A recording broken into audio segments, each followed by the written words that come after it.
Hello everyone, this is Katie from Supercoder. Today we're going to take a couple of minutes to go over some questions we should be asking ourselves to help head off 2010 consult problems before they start. By now you've heard that starting January 1st, 2010, CMS is doing away with all inpatient consultation codes. Codes 99251 through 99255 and the outpatient consult codes 99241 through 99245. Are you prepared for the issues this may cause starting January 1st with the Medicare payer as well as your private payers as they decide whether or not to adopt Medicare's consultation code policy? You can fend off headaches before they start by getting answers to these three questions. Question number 1, do Medicaid and private payers have consult advice? You know this much from Medicare's new rules. If another physician sends a Medicare patient to your physician practice for consultation in 2010, you should now instead use regular EM codes like 99201 through 99215. But what about the other insurers? Medicaid and private payers may follow Medicare's lead, experts predict, but some payers may continue to accept consult codes. To complicate things, some payers don't even know about Medicare's new consultation rule yet, nor have some payers thought through whether they themselves will accept consultation codes in 2010. The lesson learned here is to pay close attention to private payer policies on consult codes.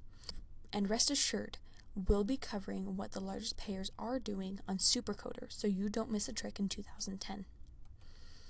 Moving on to question number 2. What happens if an admitting physician doesn't append modifier AI? Admitting physicians now have a new modifier to start appending for their initial inpatient service. As soon as January 1st hits, they must append modifier AI, which as the descriptor principal physician of record, to the initial visit code. This modifier AI will signal that the admitting physician is the physician who is overseeing the patient's care, as distinct from other physicians who may be furnishing specialty care, according to the CMS Transmittal 1875. You can find the CMS Transmittal 1875 on the CMS website, or if you don't like searching the CMS website, you can go to Supercoder and find a quick path to the transmittal from there. So how might the rules in CMS Transmittal 1875 apply to a real-life coding scenario? Well, let's see. Say an emergency room doctor sees a patient who was involved in a motor vehicle accident.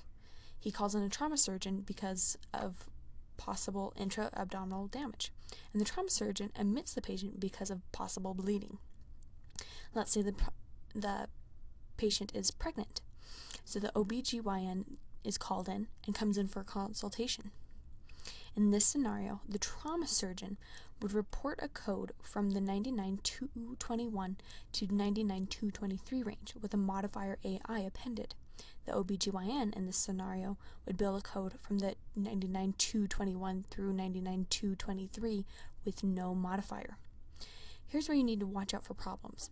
If the admitting physician does not include a modifier AI, then the payer is receiving two initial hospital care claims for the same patient on the same day.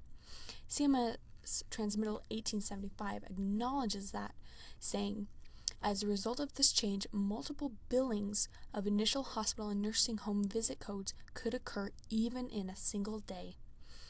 What is not clear from CMS is what to do when the admitting physician makes the mistake and your physician, say the OBGYN in the above scenario, has submitted the claim correctly. Here's another concern. Suppose you're coding for an OBGYN who does a consultation in an observation setting. Your OBGYN will have to use an outpatient office code, but the new guidelines do not include observation codes, codes 99217 through 99220, as requiring modifier AI to identify the admitting physician. Again, will this cause a concurrent care issue? If so, you better be prepared to fight for your claim. On top of that, will your private payers even accept modifier AI if they are the secondary payer? And this remains to be seen. Make sure you keep up with the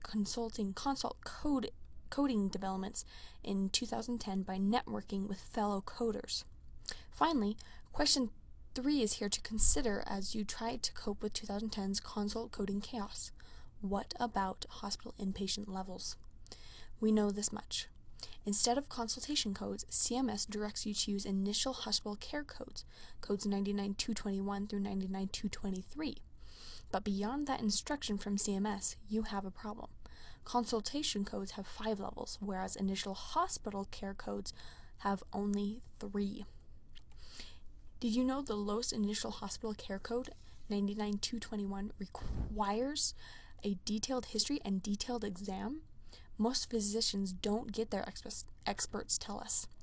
In other words, they don't have documentation of a detailed history and detailed exam to support 99221. So here's a physician documentation education action item for 2010 coders.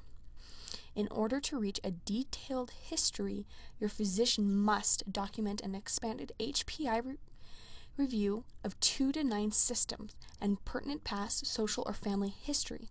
While this level of history is not difficult to document, the physician must document a detailed exam. In support of that level of exam, you must have an evidence of an extended exam of the affected system plus 2 to 7 related organ systems or body areas, if you are using the 1995 EM guidelines. If you're using the 1997 EM guidelines, in contrast, your physician must document 2 bulleted elements from 6 systems or at least 12 bulleted elements from the GU single system exam. Many physicians don't do this level examination at the time of the inpatient consultation because it may not be medically indicated. When you don't get to even this level, and you would have qualified for a level 1 or 2 initial hospital care code if it existed, your only option is to report a 99499, which has the descriptor Unlisted Evaluation and Management Service. The problem with this is that the claim will automatically go into review. One last final word of advice. As you seek out answers to these questions for your payers, be proactive and take action. You need to know the solutions to these issues to get your rightful reimbursement for 2010 claims that would have been consults in 2009 and before. Watch carrier bulletins. Find someone at the carrier who can clarify in writing how they want these services reported. Harass them for written answers and document those answers carefully in a master file at your office.